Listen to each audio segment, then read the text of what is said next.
Ryan Coogler's new film, Sinners, just came out. Hey, brother. Be careful.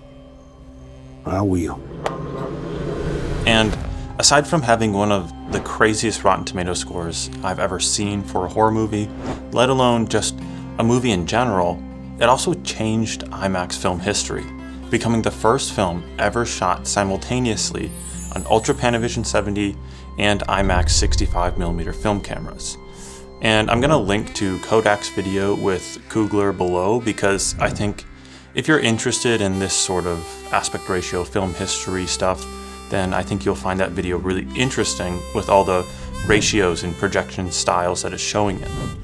Anyways, this is an insane combination of aspect ratios, combining one of the widest aspect ratios with Ultra Panavision 70 at 2.76 to 1, and one of the tallest aspect ratios with IMAX at 1.43 to 1. And it did it in a way that didn't pull away from the film's story.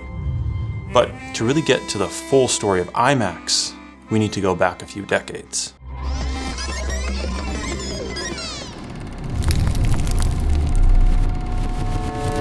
The 1950s and 60s seemed to have a shiny new film format being released every few years. Cinema history was made in Glasgow. The newly named Coliseum Cinerama Theatre now seats 1,300. But today we don't really see that same level of innovation, and if anything, we're seeing a resurgence of old film formats being used once again, like VistaVision, which I also have a video that I made about, linked right here. Aside from the HD 16:9 format and maybe the 9:16, depending on how much online content you consume, IMAX was the last major shift in film formats. Maybe that's because with digital editing you can basically export a video at whatever aspect ratio you want, obviously setting aside those unique characteristics that you get from actually filming in a set aspect ratio, but I think that will have to be a conversation for a different time because, to be honest, there's a lot to go through with IMAX. So grab something to drink, grab some popcorn if you eat that stuff, and let's get into the history and far-reaching impacts of the IMAX film format. The year is 1967. The Packers beat the Chiefs in the first ever Super Bowl, the Beatles released Sgt. Pepper's Lonely Hearts Club Band, and Martin Luther King Jr. delivered his Beyond Vietnam speech in New York City. That we will remove all foreign troops from Vietnam in accordance. It was a year filled to the brim with significant historical events, and that included Expo 67 in Montreal. Welcome to Expo 67, to man in his world.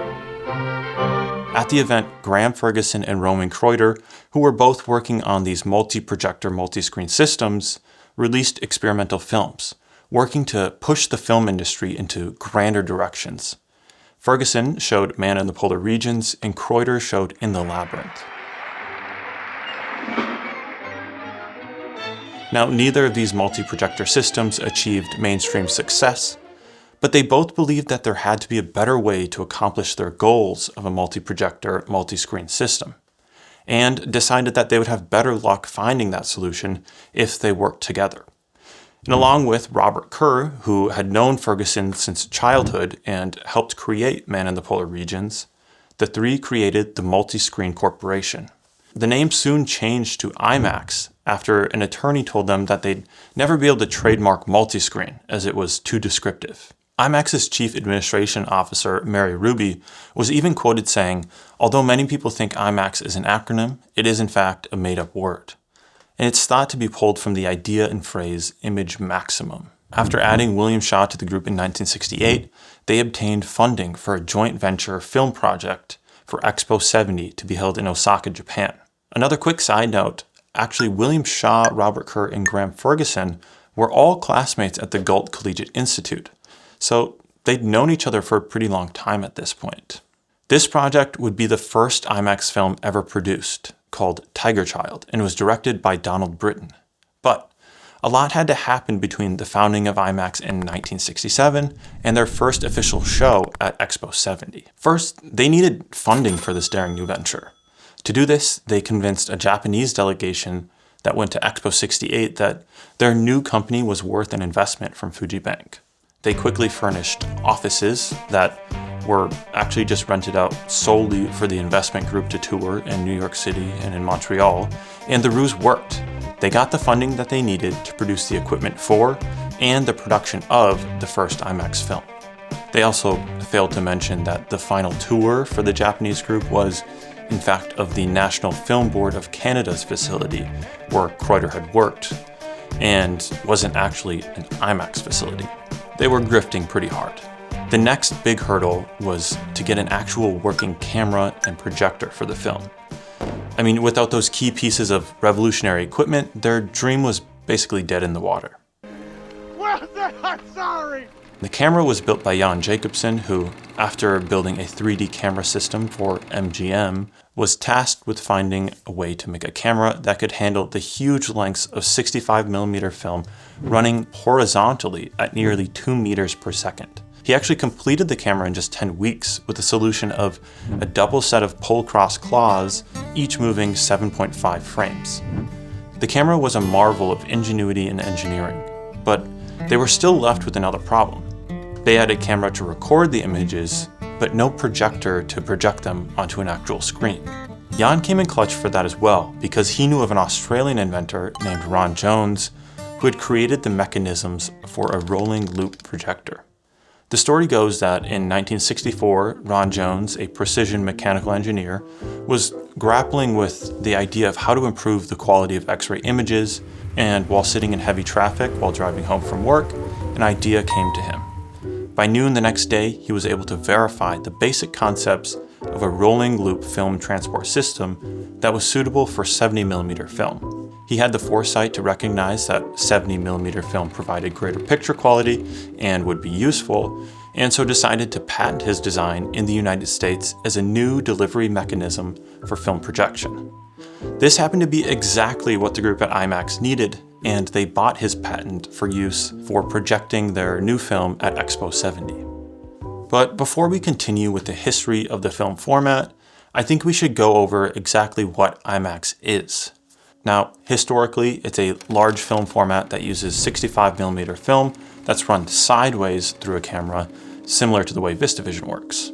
The film is then printed on 70mm film and also run sideways through specialized projection equipment that moves the film at much higher speeds than the normal 35mm print. Each frame of these prints is a massive 15 perfs wide, which is where the 1570 moniker comes from.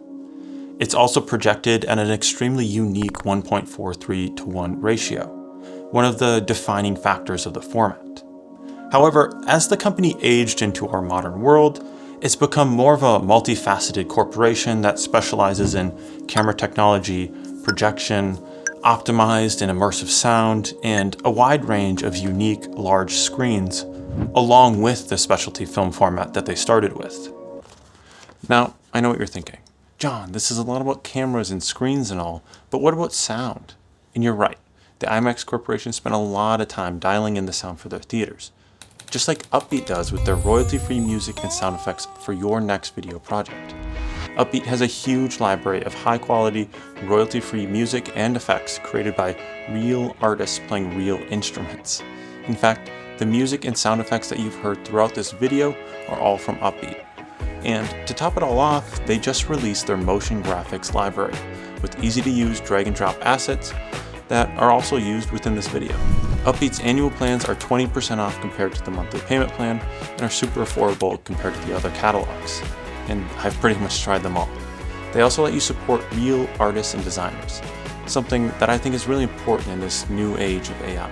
So if you've been looking for a new or better music catalog for your own work, click the link in the description below and our channel will get a small kickback to make our videos better and hopefully a little more frequent. All right, back to the big screen. We'll get more into their current state towards the end of this video. So now that we have our definition, let's just jump back to the 70s. Now that they had the camera and the projector, they needed an actual film to show off this new tech at Expo 70. And for that, the group turned to acclaimed filmmaker Donald Britton. He created an experimental piece titled Tiger Child that would be continuously played throughout the expo. So each person began and ended their first IMAX experience at a different point in this endless film. All of that hard work that they put into IMAX and the systems around it was a huge success. And as a plus, the Fuji Bank didn't stain their reputation with the investment that they made. The film boasted the unique IMAX aspect ratio of 1.43:1 and was projected onto a massive, gently curved screen, creating a never-before-seen immersive film experience. Soon after the expo in 1971, the first permanent IMAX theater was established at Ontario Place in Toronto and was called the Cinesphere. The building has an extremely unique look, and it was the largest IMAX theater in Ontario and projected with both the 70mm and the advanced IMAX laser projection system. When the theater opened, it only screened 2 specially commissioned films, one by IMAX co-founder Grant Ferguson called North of Superior, shot in IMAX, and the other called Seasons of the Mind, a non-IMAX film about Eastern Ontario. But sadly, the Cinesphere shuttered its doors in 2022, and if we're being honest, it looks like it won't reopen. And it's heartbreaking to see such an important landmark in IMAX film history and just film history in general come to an end. Soon after the Cinesphere opened, the Reuben H. Fleet Space Theater in San Diego opened as the first IMAX Dome theater, originally called OmniMax. This brings us to a really interesting point in IMAX history.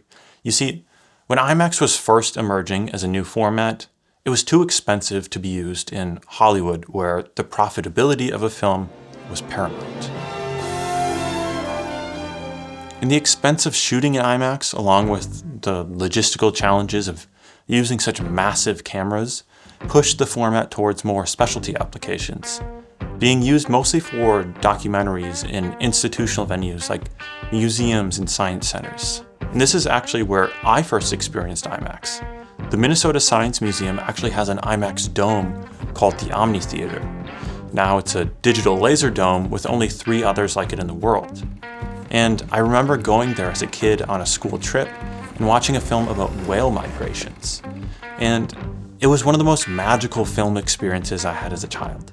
And it's hard to explain exactly how it feels, but it's really as if you're engulfed in the film. You're watching as the screen wraps all the way around your peripheral vision. And because of this early exposure to these science-based IMAX films, I have a bit of a nostalgic love for them.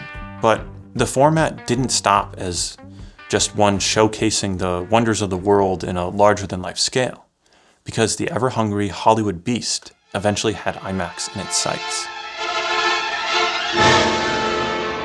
Over the last few decades, IMAX's potential for large Hollywood blockbusters has been increasing. Since the 1998 film Everest became the first IMAX film to break the lofty heights of the box office top 10, the format has seen more and more use in traditional Hollywood filmmaking. A major turning point for this was the film Fantasia 2000. The first IMAX theatrical film release, and it paired the new technology with the Disney name and IP, bringing it to the mainstream. It was originally released in 75 theaters, shown on 1570 film prints, and was then followed by a more general release. Disney utilized this format again a few years later with the release of Treasure Planet, the first major studio feature film to be simultaneously released in both regular and IMAX theaters. And although the film was a box office failure, I personally think it's in the top 5 of Disney's best animated films. I mean, how do you get better than Space Pirates? But as you can see, this is a lot of animation, and one of the main inventions that went along with IMAX was the IMAX film camera.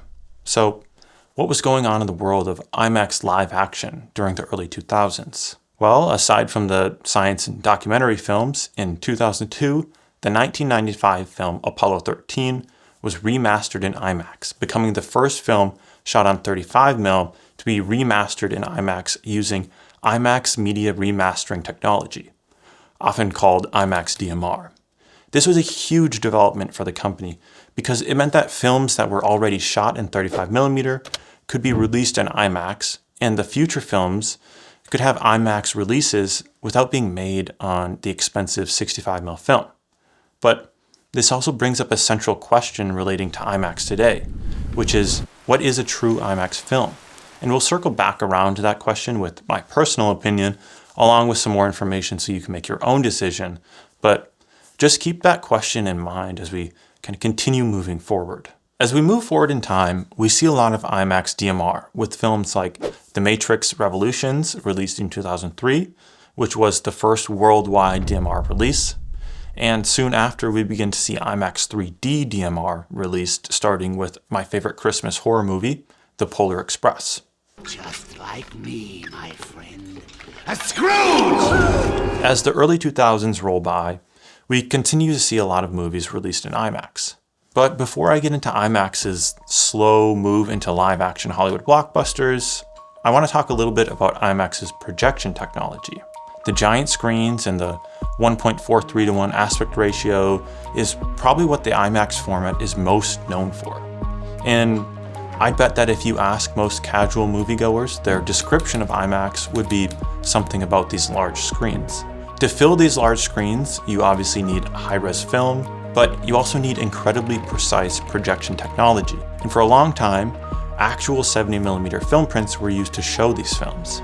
These theaters that utilized the large 70-foot tall screens and 1570 film prints were called IMAX GT venues.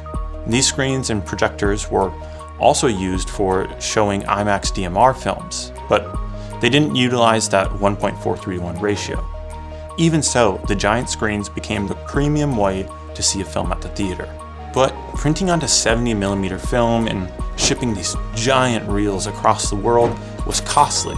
And as IMAX moved more and more into the Hollywood system, they started to develop digital projection using their dual xenon projectors, rather than the 1570 GT film projectors.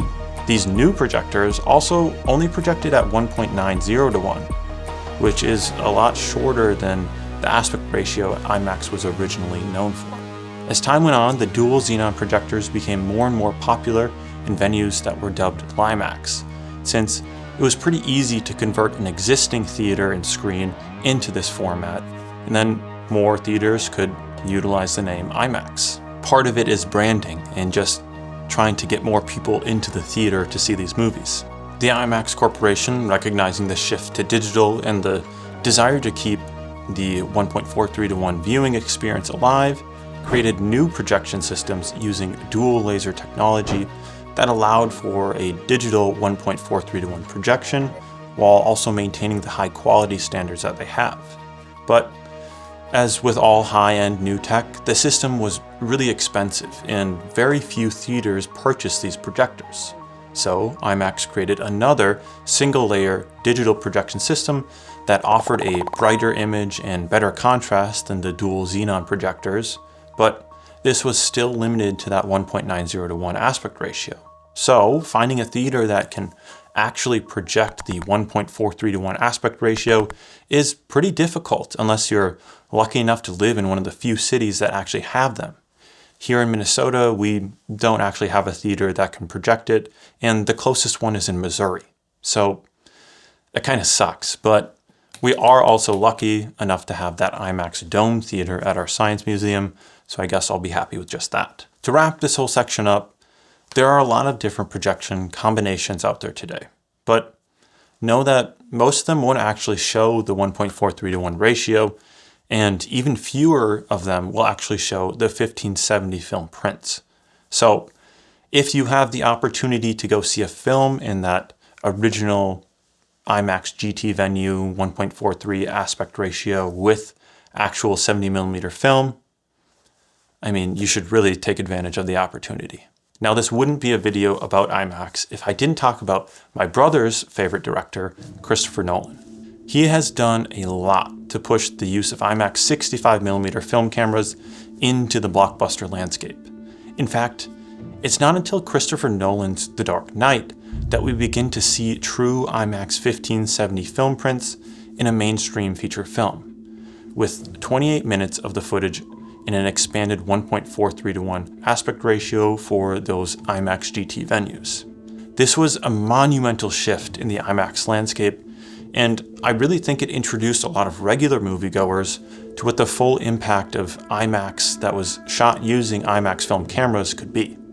And while we still don't have a film shot entirely on IMAX 65, Nolan has continued to use more and more IMAX runtime in his films, with Dunkirk using 79 of the 106 minutes, and Tenet using 75 of the 150 minutes. Still though, these are a combination of IMAX along with other film formats, and to be honest, I'm not sure if we'll ever actually see a film shot entirely on IMAX 65mm, simply just because of how loud these cameras are. The dialogue-heavy scenes are nearly impossible to shoot without needing to completely re-record and reconstruct the sound. And that's just not practical when you need to record audio on set. Now, this doesn't mean that there haven't been any films made completely in IMAX. Obviously, you have the science and documentary films, but I'm talking about major narrative live-action Hollywood films. There's just one small little not so small caveat. They're filmed with a digital sensor rather than on film. And this is where we get into the weeds again about what makes an IMAX movie an IMAX movie. Because there have been some amazing films shot in IMAX with these digital sensors. In September of 2020, IMAX launched the Filmed for IMAX program, which certified a short list of high-quality cameras that could meet the projection needs of IMAX. Now this list contains the following cameras: the Arri Alexa LF, the Alexa Mini LF, the Panavision Millennium DXL2 8K camera, the Red Ranger Monstro 8K, the V-Raptor, and the Sony Venice and Venice 2, and also the Arri Alexa 65 IMAX, which was released in 2015 and was developed by IMAX alongside Arri. So in short, there are actually a decent number of cameras that can technically film an IMAX credited movie. But is it really IMAX? And personally, I don't think it should be called IMAX. And I know they add different names to them, but I think there's an important difference between a movie shot in IMAX and a movie being shown in IMAX. I'm all for showing movies in IMAX, and there's a long history of remastering movies with the format of IMAX DMR that we talked about. But when you say a film was shot in IMAX, and in reality it was shot on a Sony Venice, it feels a bit misleading. You wouldn't say a film was shot in VistaVision if it was shot on the Red V-Raptor and just adjusted to have the correct aspect ratio in post. I mean, there's technical innovation in the film landscape that goes along with the name IMAX. And there's a rich history of pushing the limits of aspect ratio, image size, of film, and just technical ingenuity tied to the name of IMAX. And when we say a film is shot in IMAX and we turn away from those innovations and challenges that come along with using these massive cameras and large film, I think we lose something in the final image. Ultimately, it goes back to that question that we talked about earlier. What is a true IMAX film? I've given you as much info as I could cram into this short-ish video and told you what I think. But in the end, you have to decide for yourself where you draw the line for an IMAX movie. Is it at 65mm film? Is it at the Filmed for IMAX digital camera list? Let me know what you think in the comments down below. And as always, thanks for watching.